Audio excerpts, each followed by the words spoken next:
dit au dernier temps, tu répondras de ton esprit.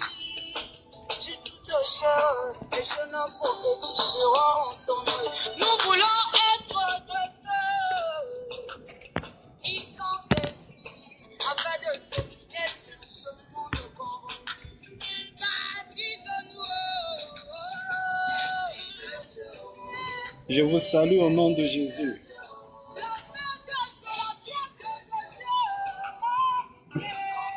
Je vous salue au nom de Jésus.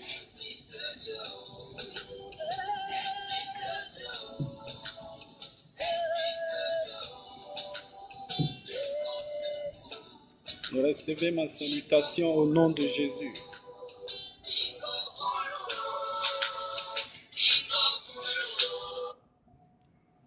Frères et sœurs, je vous salue au nom de Jésus. Le message que nous allons partager en ce jour est intitulé « Bien connaître Dieu pour mieux le servir ». Prions. Éternel Dieu, que toute la gloire te revienne. Nous voilà assujettis à tes pieds pour recevoir de toi ce que tu as à nous dire dans ta parole. Seigneur, que ma personnalité disparaisse pour céder totalement de la place à ta présence, Seigneur. Parle dans les cœurs de chaque personne afin de te connaître, car aucune personne ne peut te connaître et rester la même. Apprends-nous à bien te connaître pour mieux te servir. Père, à travers ce message, donne toute la gloire à Jésus. À toi l'honneur, à toi la grandeur, à toi la magnificence. Au nom de Jésus. Amen. Amen. Je vous salue encore au nom de Jésus. Frères et sœurs, le roi David, lorsqu'il était proche de la mort, il appela son fils Salomon pour lui donner ses derniers conseils. Il dit à son fils Salomon, dans 1 Chronique chapitre 28, verset 9. 1 Chronique chapitre 28, verset 9. 1 Chronique chapitre 28, verset 9. Je lis. Et toi, Salomon, mon fils, connais le Dieu de ton père et sers-le d'un cœur dévoué et d'une âme bien disposée. Car l'Éternel sonde tous les cœurs et pénètre tous les desseins et toutes les pensées. Si tu le cherches, il se laissera trouver par toi. Mais si tu l'abandonnes, il te rejettera pour toujours. Ce sont ici les dernières paroles prononcées par le roi David qui se sentait proche de la mort. En d'autres termes, c'est la déclaration de dernière volonté ultime très importante de David. Et cette volonté, David l'avait laissée avant la période qui va suivre sa mort. David appela son fils Salomon pour lui dire que le moment était venu de quitter ce monde. Il donna à son fils Salomon des directives à suivre et à pratiquer. Il est écrit, connais le Dieu de ton père et sers-le. Mes chers bien-aimés frères et sœurs, depuis des années que tu vis sur cette terre, tu as parcouru des églises, tu as parcouru des paroisses, des assemblées, des congrégations, des temples, tu as parcouru des ministères de gauche à droite pour connaître Dieu. Tu as eu l'onction que tu cherchais, mais cela n'a pas satisfait le désir de ton cœur pour connaître Dieu. Tu as utilisé toute ta force dans ce monde pour avoir le succès, l'argent et la gloire que tu cherchais. Mais cela n'a pas satisfait le désir de ton cœur pour connaître Dieu. Frère, sœur, si tu connais véritablement Dieu, tu décideras de renoncer à tout. Tu décideras de renoncer à toutes les mauvaises vies. Tu prendras la décision de renoncer à la fréquentation des boîtes de nuit, la fréquentation du mari et de la femme d'autrui. Si tu connais réellement Dieu, tu n'exerceras plus le braquage, l'homosexualité et la prostitution. Il n'existe pas une véritable connaissance de Dieu sans une communion totale avec Dieu. Un cœur qui a la communion totale avec Dieu n'accorde pas de la place au péché, car le péché est venu rompre la communion entre les humains avec Dieu.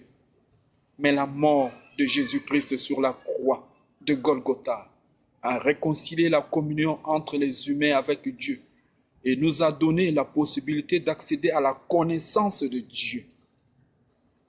Au lieu de continuer à haïr et à rejeter les païens qui vivent dans les ténèbres, il est de ton devoir de changer de mentalité et d'aller vers ces personnes qui vivent encore dans les ténèbres avec la lumière de la parole de Dieu que tu possèdes pour leur parler de Jésus-Christ afin de les sauver de la mort éternelle. Parce que la lumière brille que dans les ténèbres. Mais si tu préfères seulement rester dans ton coin pour les critiquer, sans apporter cette lumière de la parole de Dieu vers eux, dans les ténèbres, comment leur vie qui se trouve dans les ténèbres pourront être éclairées? Allez parler de Jésus-Christ à ces personnes qui mènent des mauvaises vies. C'est pour ces personnes que Jésus-Christ est mort sur la croix. Frères et sœurs, il faut bien connaître Dieu pour mieux le servir. Aaron aimait rester accompagné de la foule. C'est pour cela que son esprit était influencé par la foule. Et il était obligé, sous cette influence de la foule, de construire le veau d'or, selon les désirs de la foule. Frères et sœurs, si tu restes attaché à la foule, tu finiras par accomplir les désirs de la foule. Si tu aimes les acclamations de la foule, tu finiras par être déçu. Mais si tu aimes rester dans l'intimité avec Dieu, dans sa parole, pour chercher à bien le connaître, pour mieux le servir, tu finiras par accomplir la volonté de Dieu. De nos jours, un plus grand nombre de personnes sont tout le temps attachées à leur téléphone cellulaire, mais jamais elles ne s'attachent à leur Bible. Si tu ne lis pas les messages que tes amis t'envoient sur Facebook, tu n'es pas tranquille. Tu vas faire tout pour recharger ou renouveler le quota d'Internet pour lire ces messages. Mais si tu pouvais avoir la même passion et le même zèle pour lire les messages que Dieu a pour toi dans la Bible, pour aller témoigner le nom de Jésus, des milliers de personnes auraient déjà donné leur vie à Jésus pour être sauvées. Mais au-delà de cela, tu as une lourdeur impossible pour ouvrir même ta Bible. Tu ne peux jamais rester sans agir car il s'agit d'un sujet qui touche aux vedettes de cinéma, aux artistes de la musique mondaine ou aux stars de football. Ce sont ces vedettes, ces artistes et ces stars que tu aimes parler d'eux plus que Jésus. Parfois, tu engages des discussions avec rage à propos de ces vedettes, de ces artistes et de ces stars au lieu de parler de Jésus. Des fois, tu es prêt ou prête à fermer le poing pour te battre quand on parle mal de ton équipe favorite de football. Mais quand il s'agit de Jésus, cela n'est pas ton problème. Jésus a déclaré dans Matthieu chapitre 10, verset 32. Matthieu chapitre 10, verset 32. C'est pourquoi quiconque me confessera devant les hommes, je le confesserai aussi devant mon Père qui est dans les cieux. Mais quiconque me réuniera devant les hommes, je le réunirai aussi devant mon Père qui est dans les cieux. Il est nécessaire de bien connaître Dieu pour mieux le servir. Si tu t'attaches à Dieu et fais de Dieu ta priorité, tu achèveras ton parcours selon la volonté de Dieu. Mais si tu aimes l'applaudissement de la foule, l'appréciation des gens, les yes et les likes de la foule, en restant toujours avec la foule, tu ne pourras plus écouter la voix de Dieu. Et ainsi tu prêcheras au peuple selon la chair pour les conduire dans l'erreur. Soyez comme Moïse qui était différent d'Aaron. Moïse aimait passer son temps avec Dieu sur la montagne de Sinaï pour acquérir des directives de la part de Dieu en vue de les communiquer au peuple. De nos jours, combien c'est triste et malheureux pour beaucoup de personnes de servir Dieu sans le connaître. Combien c'est triste et malheureux pour plusieurs personnes d'adorer Dieu sans le connaître. Combien c'est triste et malheureux pour des multitudes de personnes de chanter pour Dieu, pour le louer et danser pour Dieu sans le connaître. Combien de nos jours c'est triste et malheureux pour un grand nombre de personnes de prêcher Dieu sans le connaître. Pour servir Dieu, il y a d'abord la connaissance de Dieu. Autrement dit, avant de servir Dieu, il est d'abord important de bien le connaître. Beaucoup veulent servir Dieu avant la connaissance de Dieu. Il est d'abord important de bien connaître Dieu avant de le servir. Ce Dieu qui ne prend pas plaisir aux offrandes, mais qui aime l'obéissance et la pratique de sa parole. Ce Dieu qui ne prend pas plaisir au holocauste, mais qui aime la fidélité à sa parole. Ce Dieu qui a de l'horreur et de la haine contre le péché. Ce Dieu qui ne s'associe pas avec les œuvres des ténèbres. C'est ce Dieu qu'il faut bien connaître pour mieux le servir. C'est lui qu'il faut servir, ce Dieu qui a prouvé son amour pour les humains en donnant son Fils unique Jésus-Christ en sacrifice pour mourir sur la croix de Golgotha pour nous sauver du péché, afin que quiconque croit en lui ne périsse point, mais qu'il ait la vie éternelle. Jésus lui-même nous donne la définition de la vie éternelle dans Jean chapitre 17, verset 3. Jean chapitre 17, verset 3. Il dit, « Or, la vie éternelle, c'est qu'ils te connaissent toi le seul vrai Dieu, et celui que tu as envoyé, Jésus-Christ. » Mes bien-aimés, on n'invente rien ici. C'est la parole de Dieu qui le dit. La parole de Dieu déclare encore dans Jean, chapitre 14, versets 8 à 10. Philippe lui dit, « Seigneur, montre-nous le Père, et cela nous suffit. » Jésus lui-même encore donne la réponse à une autre question posée au sujet de connaître Dieu. Jésus lui dit, « Il y a si longtemps que je suis avec vous, et tu ne m'as pas connu, Philippe. Celui qui m'a vu a vu le Père. Comment dis-tu, montre-nous le Père? Ne crois-tu pas que je suis dans le Père et le Père est en moi? Les paroles que je vous dis, je ne les dis pas de moi-même. Et le Père qui demeure en moi, c'est lui qui fait les œuvres. » Le focus ici est de connaître Dieu. Ce disciple nommé Philippe voulait d'abord connaître qui est Dieu avant d'aller plus tard accomplir la mission d'aller faire de toutes les nations des disciples. Comme si cela ne suffisait pas, Jésus va encore plus loin pour déclarer dans Jean chapitre 10, verset 30. Il dit, « Moi et le Père, nous sommes un. » C'est pourquoi Saul, qui persécutait l'Église et qui est devenu l'apôtre Paul plus tard, lorsqu'il a pu connaître Dieu sur la route de Damas, il pouvait dire dans Philippiens chapitre 3, versets 7 à 8. « Mais ces choses qui étaient pour moi des gains, je les ai regardées comme une perte à cause de Christ. Et même je regarde toutes choses comme une perte à cause de l'excellence de la connaissance de Jésus-Christ mon Seigneur, pour lequel j'ai renoncé à tout. Et je les regarde comme de la boue afin de gagner Christ. » L'apôtre Paul a eu la connaissance de Dieu que lorsqu'il a décidé de renoncer à tout, il a décidé de renoncer à toutes les mauvaises vies. Lorsqu'il avait eu la connaissance de Dieu, l'apôtre Paul en ce moment avait décidé de renoncer à tout. Lorsqu'il avait eu la connaissance de Dieu, il a décidé de renoncer à toutes les mauvaises vies. Il a pris la décision d'arrêter la persécution des églises. Il a regardé toutes ces choses comme une perte à cause de l'excellence de la connaissance de Jésus-Christ. Mais bien aimé, la personne qui connaît Dieu ne sert pas Dieu de la même façon que les autres. La personne qui connaît Dieu ne cherche pas sa propre volonté, mais elle cherche à faire la volonté de Dieu. La personne qui connaît Dieu sert Dieu autrement. Pas un pied dehors avec le diable et un pied dedans avec Dieu. La personne qui connaît Dieu n'a pas l'esprit de la vengeance, de la concurrence ou de la compétition avec les autres. La personne qui connaît Dieu n'est pas affamée pour l'argent, mais sa nourriture est de faire la volonté de Dieu.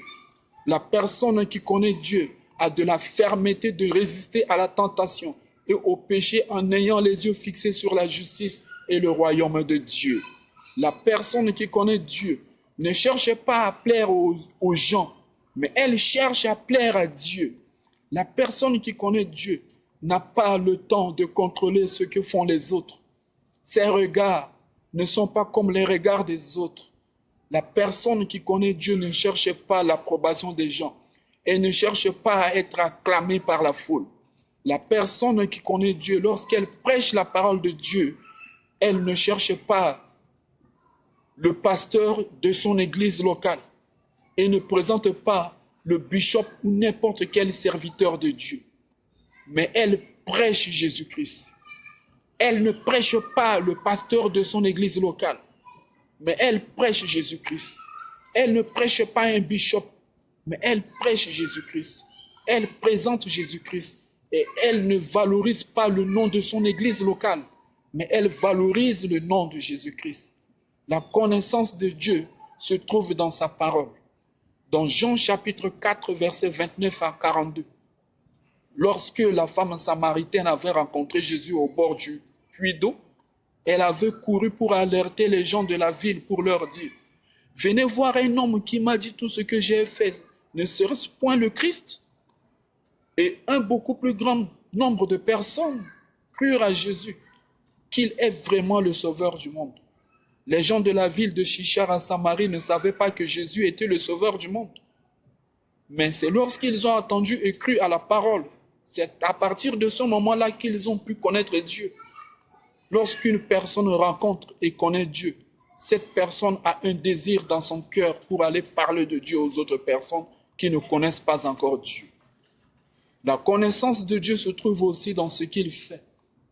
Dans Jean chapitre 20, versets 27 à 29, lorsque Thomas avait vu et touché les marques des clous dans les mains et le côté de Jésus, Thomas avait cru et Thomas avait répondu « Mon Seigneur et mon Dieu ». Bien avant, Thomas doutait de la connaissance de Dieu.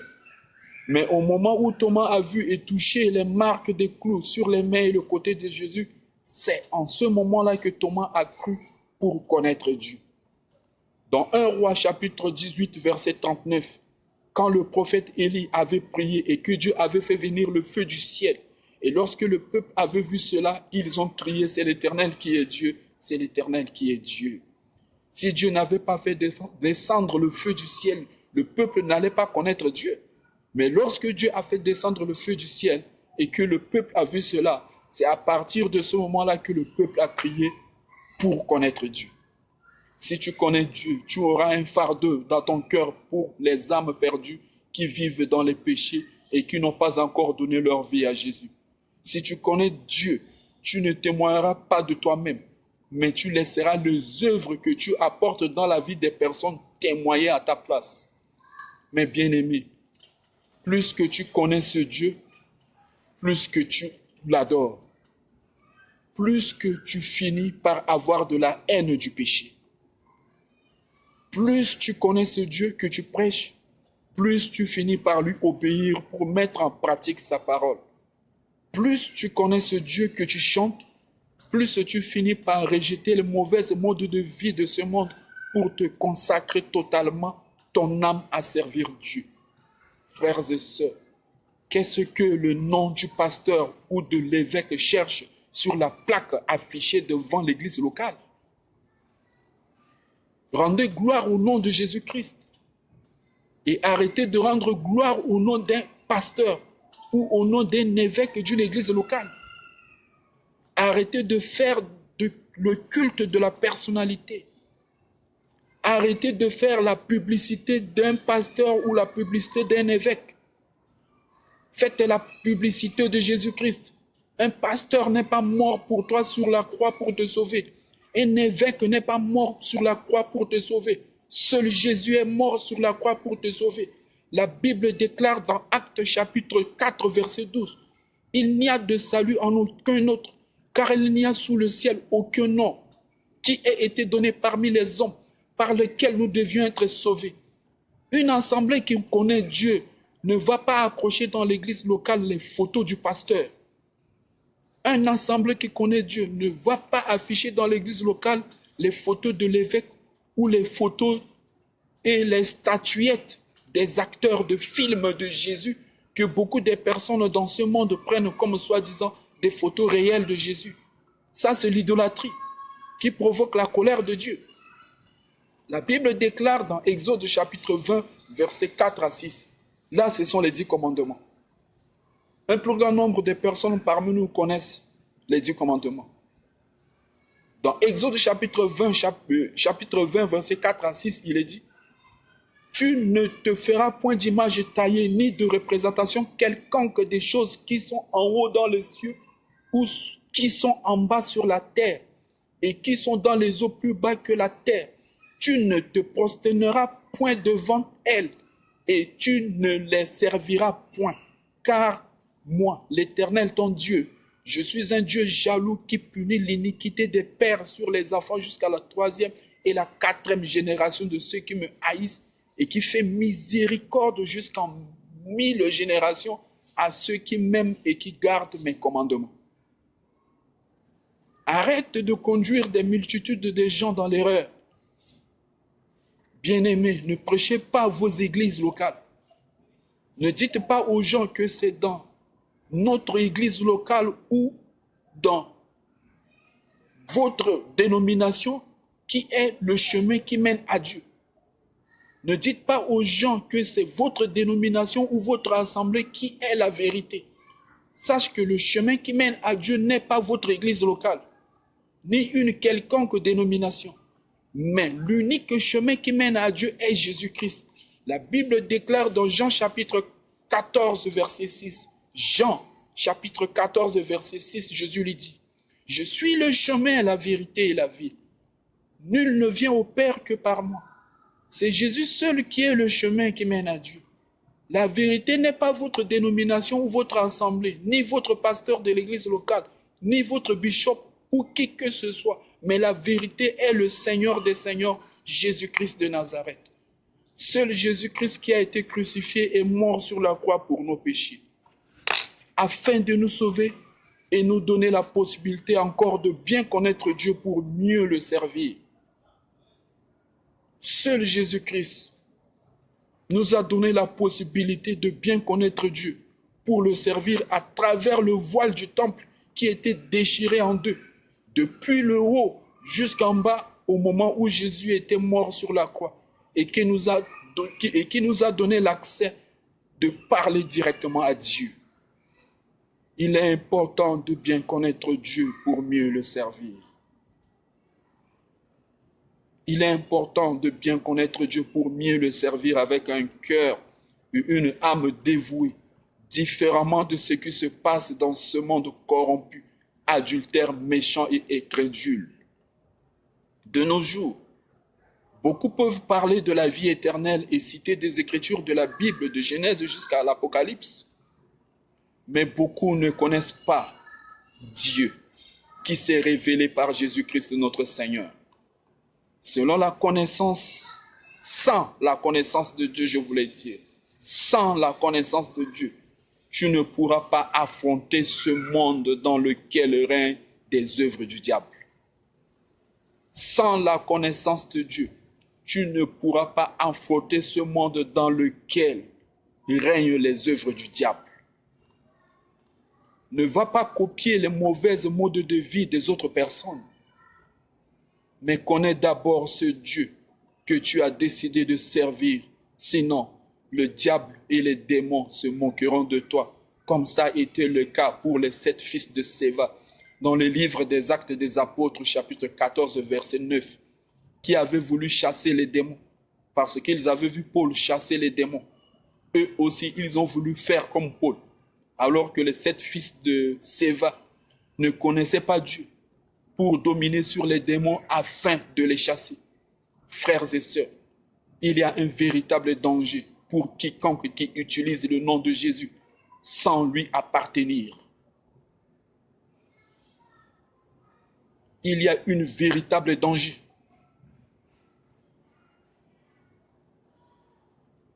Frères et sœurs,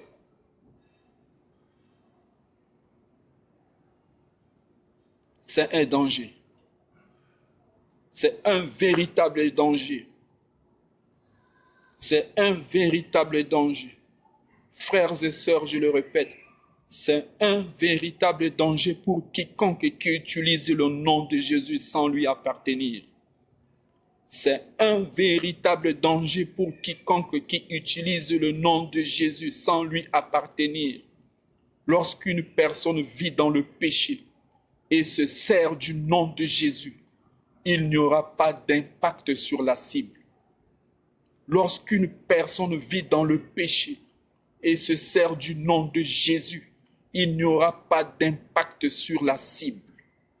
C'est un véritable danger pour quiconque, je dis bien pour quiconque, qui utilise le nom de Jésus sans lui appartenir. Un grand nombre de gens ne connaissent pas Jésus qu'ils utilisent son nom. Il est important de bien connaître Dieu qui s'est manifesté aux hommes sur la terre par Jésus-Christ pour mieux le servir. Mais si tu sers Dieu et que tu es toujours dans les boîtes de nuit, dans les braquages, dans les viols, dans la prostitution, cela prouve que tu ne connais pas Dieu. Cela prouve que tu ne connais pas Dieu. Si tu sers Dieu et que tu vis comme transgenre, si tu sers Dieu et que tu vis dans l'homosexualité, si tu sers Dieu et que tu vis dans la pédophilie, si tu sers Dieu et que tu vis dans le lesbianisme, si tu sers Dieu et que tu vis dans la prostitution, cela démontre que tu ne connais pas Dieu. Cela démontre que tu ne connais pas Dieu. Ce Dieu a de la haine du péché. Ce Dieu ne s'associe pas avec les ténèbres. Ce Dieu ne veut pas que les personnes meurent dans leur péché, mais veut que toute personne parvienne à la repentance en confessant leur péché. Moïse, à l'époque, ne pouvait pas faire face à Pharaon s'il n'avait pas la connaissance de Dieu. C'est parce que Moïse connaissait Dieu. C'est pourquoi Dieu avait fait savoir à Moïse qu'il était Adonai. Moïse savait que Dieu n'échoue jamais. Moïse savait que dans tous les combats, Dieu est toujours vainqueur. Et c'est cette connaissance de Dieu qui a assuré Moïse d'aller affronter Pharaon dans sa cour royale. Le prophète Élie avait la connaissance de Dieu. Le prophète Élie avait la connaissance de Dieu. Il savait qui était Dieu. Il connaissait les caractéristiques de Dieu. Il connaissait que Dieu aime la pureté et que Dieu a en horreur le mal. Élie, le prophète, savait comment fonctionne Dieu. Il savait que Dieu ne fonctionne jamais avec le péché. David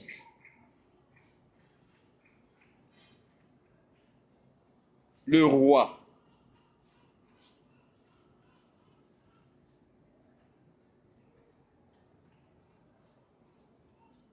qui avait passé à côté lorsqu'il avait vu Bathsheba, la femme d'Uri.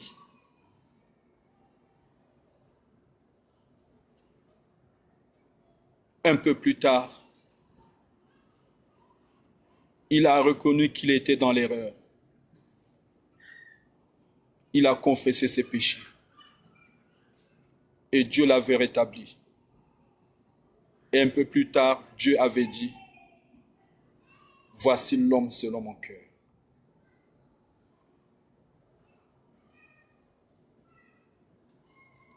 Frères, sœurs, même si tu es tombé, reviens à Dieu. Confesse tes péchés à Dieu. Dieu te rétablira comme il avait rétabli David. Et Dieu déclarera sur ta vie que tu es l'homme ou la personne selon son cœur. Daniel connaissait Dieu qui avait dit, tu n'adoreras pas un autre Dieu. Daniel avait la connaissance de Dieu qui n'accorde jamais de la place à l'idolâtrie. C'est pourquoi Daniel pouvait faire face aux lions dans leur fosse avec pleine assurance.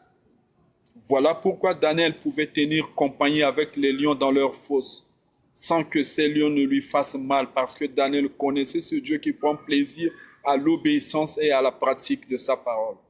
Frères et sœurs, Dieu s'est révélé au monde par Jésus-Christ. Dieu dans son royaume cherchait un moyen pour se révéler aux humains sur la terre. Dieu s'est tourné à gauche. Il y avait les anges. Mais parmi ces anges, aucun parmi eux n'a réagi. Dieu s'est tourné à droite. Jésus-Christ était là. Jésus-Christ répondit présent, Père, me voici, envoie-moi. Dieu par Jésus-Christ accepta volontairement pour venir sur la terre de prendre la nature humaine pour naître, afin de se faire connaître aux humains par sa parole et par ses œuvres en mourant sur la croix pour nos péchés. En ressuscitant des morts après 3 jours dans le tombeau, il fut enlevé dans le ciel, dans le royaume de Dieu, où il est assis à la droite de Dieu son Père pour préparer de la place pour son Église, qu'il reviendra du ciel au son de la trompette de Dieu et à la voix d'un archange, d'où il descendra avec force et puissance, accompagné de ses anges pour enlever son Église au dernier jour.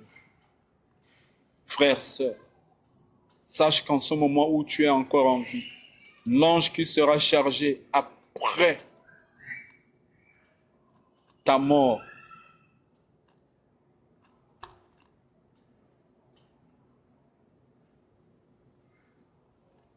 est en train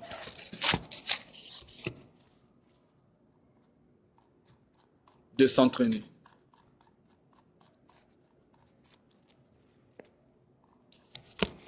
L'ange qui sera chargé après ta mort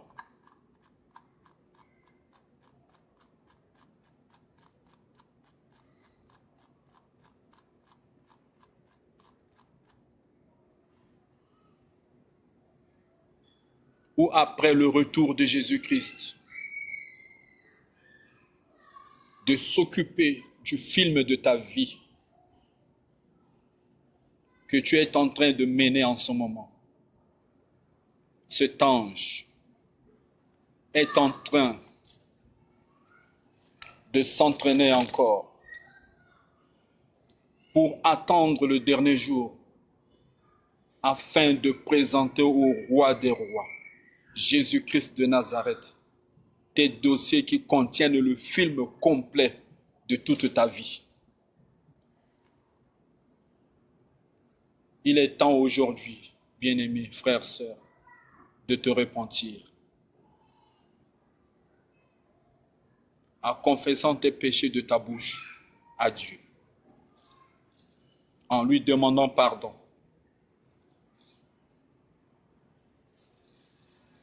Pour que tes mauvaises actions puissent être effacées. dans le film de ta vie. Pour que tes mauvaises actions qui se trouvent dans le film de ta vie puissent être effacées. Demande pardon à Dieu maintenant, en confessant tes péchés. Si tu n'as pas encore donné ta vie à Jésus, c'est le moment, maintenant, de recevoir Jésus dans ta vie, en croyant en lui dans ton cœur, pour avoir la vie éternelle. Car Jésus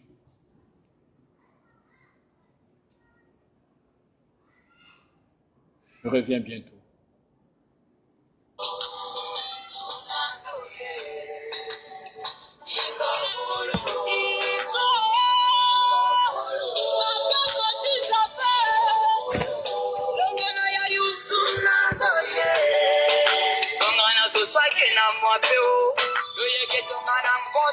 Égyptien, ça petit salalani à popé, la devant Timothy Moïse, Sunando Yesi Etae, Tonganangoti Moïse, si Edia, Lechazazio, Lechalasi, Alawara Gerizo, Iko.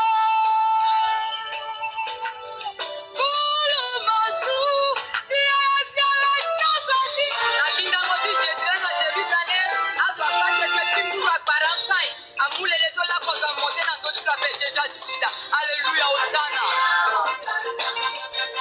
Alléluia, Hosanna. Alléluia, Hosanna. Alléluia, Hosanna. Rabia, Hosanna. Rabia, Hosanna. Molega, Chiwania, Hosanna na disciple use.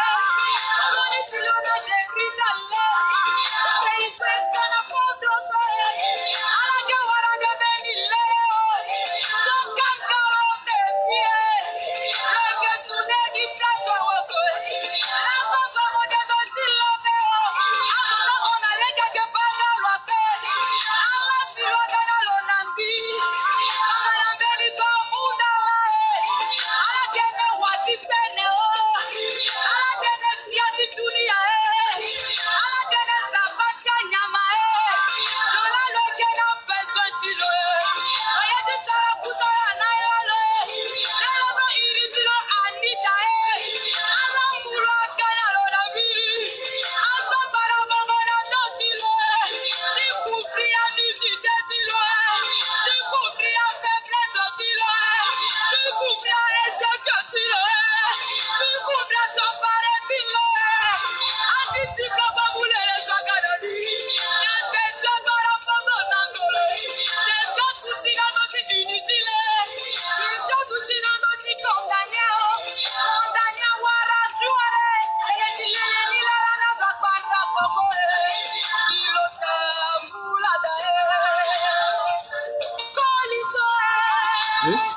Koliso. Lo andaga tilo swabe. Mosikata venena leti swabe. Mosela touche la wara guérison. Voici baba lola tilo si. Sotara fuera para wara kopate. Sonya limbina moe. Bisaya mo bingio. Anila bitu kuyumbo na gereti. Bisa flora rose. Muso tu muso ni chikra. Tiwoga bitu kuna moe. Olimbina faro e. Faro besi ompeshe biti efiam na moe.